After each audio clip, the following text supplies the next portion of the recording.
വിലങ്ങളത്തെ മാമ്പഴ പുളിശ്ശേരി പറയാം. അതിന്റെ പ്രത്യേകത എന്താണെന്ന് വെച്ചാൽ ആദ്യം തന്നെ പഴുത്ത മാങ്ങ അങ്ങനെ തൊലി കളഞ്ഞിട്ടിട്ട് ഇച്ചിരി വെള്ളം ഒഴിച്ചിട്ട് ഒന്ന് തിളപ്പിക്കും. ഒന്ന് നന്നായിട്ടൊന്ന് തിളയ്ക്കുമ്പോൾ ചെറിയ വേവ് പോലെ അതിനകത്ത് വരും. അതിനകത്തേക്ക് നല്ലപോലെ ശർക്കരപ്പാനി അങ്ങോട്ട് ഒഴിക്കും. ശർക്കരപ്പാനിയും ഈ മാങ്ങയും കൂടി ഇങ്ങനെ വഴണ്ട പോലെ ഇങ്ങനെ വഴറ്റി ഇങ്ങനെ എടുക്കണം. എന്നിട്ട് അതിൽ കുറച്ച് നെയ്യ് ഒഴിക്കണം. അപ്പൊ ആ നെയ്യിന്റെ മണം അതിലോട്ട് അങ്ങോട്ട് പിടിക്കും, ഈ മാങ്ങയിലോട്ട്.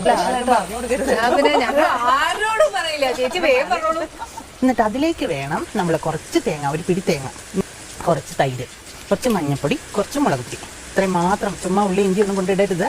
ഇത്രയേ ഉള്ളൂ, കഴിഞ്ഞു കോമ്പിനേഷൻ. ഇത് നന്നായിട്ട് അരയ്ക്കുക.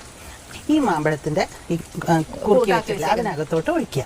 എന്നിട്ട് പ്രത്യേകം ശ്രദ്ധിക്കേണ്ടത് കടുക്, മുളക്, ഉലുവ നെയ്യിൽ തന്നെ വറക്കണം. പാത്രത്തിൽ ഇങ്ങനെ കുറുകിയ പോലെ, എന്ന് വെച്ചാൽ കട്ടിക്ക് അങ്ങനെ പുഴുക്ക് പോലെ ആക്കരുത്, ഇത്തിരി ദിവസമായിട്ട്. അതാണ് ശരിയായിട്ടുള്ള മാമ്പഴ പുളിശ്ശേരി. അവസാനം ആർക്കും വേണ്ടാത്ത കറിവേപ്പില. ഒരു അട്ടി കൂടെ വെച്ചേരും.